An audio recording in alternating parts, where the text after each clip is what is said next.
Welcome back, happy fabricators. In this video we're going to be stick welding some aluminum. Now, after doing multiple videos with the Prime Weld TIG 325, the most frequent question I've got about it is, can you stick weld aluminum with it? Now, I believe a more accurate question is, can I stick weld aluminum? And I'm not so sure about that, but I have done it a couple of times, so we're going to give it a go on this machine, and I'll show you a couple of tricks that I've found to make it a little easier. I am not proud of my abilities with stick welding aluminum. They're definitely lacking, and I've heard that it's a challenging thing for multiple other people as well, but it's definitely not something that's my highest point of pride. But we will show you what I can do with this machine. Might not be a direct reflection on what this machine can do. Okay, so I'm going to slap down a piece of aluminum here. I always like to stick a piece of scrap down whenever I'm going to be stick welding or MIG welding. It just keeps the big burrs off of my nice fixture table. We got some E4043 wire. This is just some stuff that I picked up off Amazon just to have in the toolbox just in case, because this process is not the first process I'm going to go to whenever I want to do a aluminum repair. This is more for if you got something out in the field, you can't get a gas bottle out there, can't get the TIG welder out there for some reason. This is kind of a last resort. So I always just have some in the toolbox just in case. Okay, so first thing, we have our TIG 325 here and our stick electrode, and with this wire we're going to go electrode positive. So we have our electrode in the positive port and the ground or earth clamp in the negative port. I'm going to fire up the machine here, and we're going to be doing some like 3/16 material, so I'm going to be right around 80 amps. And then for this, I've found this rod starts a little easier if we turn our arc force up to 40, 45, and then I put the starting amps right around 25 amps, so we get a nice clean hot start.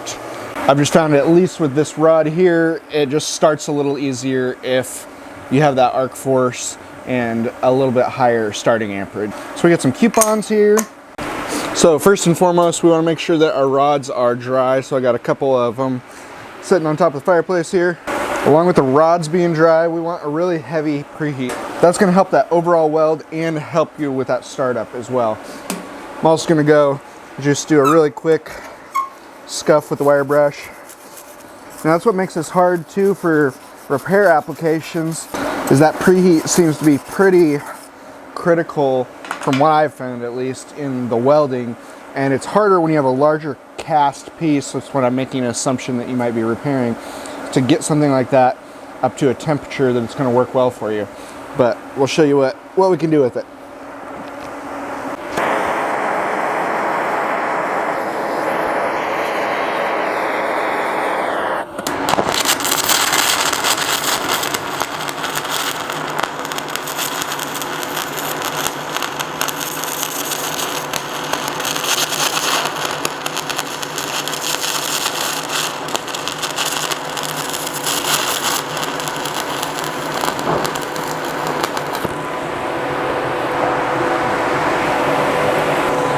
Now there's our first one. Like I said, the slag looks gnarly on this stuff. It's this kind of chalky white. So let this cool off and we'll peel it off and see what it looks like underneath. So we got it cleaned off, and like I expected, that looks pretty horrible. It's definitely hard to keep the travel speed up with this stuff. Like, you got to move about twice as fast as you would with traditional rod, like a 7018 or 6011. We'll do a couple more and see what kind of results we get.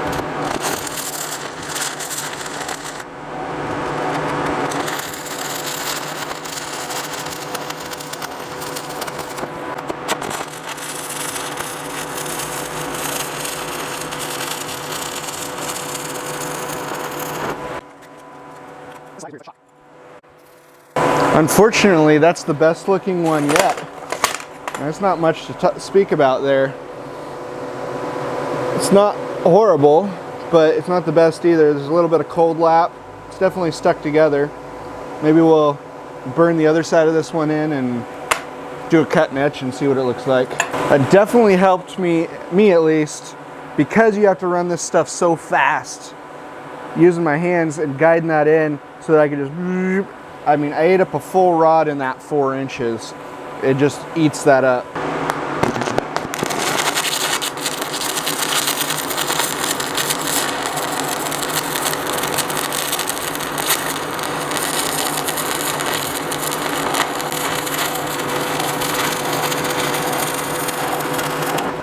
That one went a little bit better. We'll see what it looks like when we uncover it.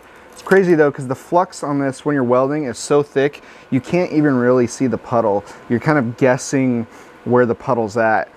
You can't even really see the hot spot under the flux like you would see with your 7018 or your other rod.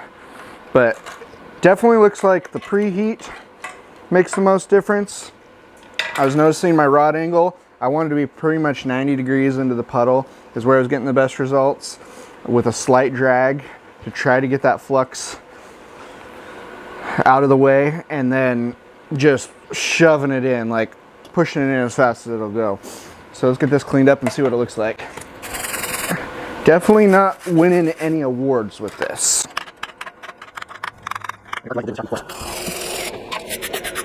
It's a little more even there, but definitely not the prettiest thing I've ever done.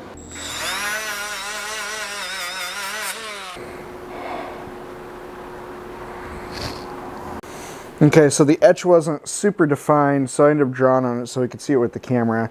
You can see this was the first side we did, and it didn't really punch into the root at all. It closed the root up, and went down into it, but it didn't like punch hot into it. The second one, since the part was all warmed up, it punched way into where the root could be. You could see that this material would traditionally come straight down here and straight over like this. So we were, that wiggly line there, we punched in really good on this round. Still didn't look pretty, but it did the job.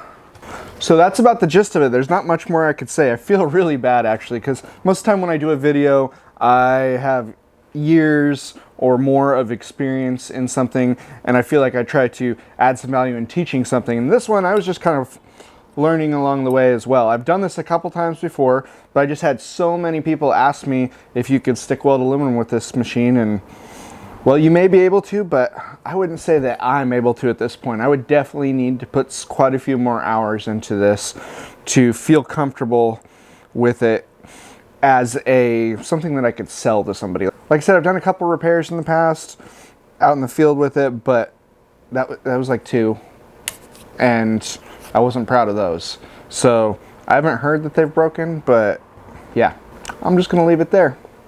Bye.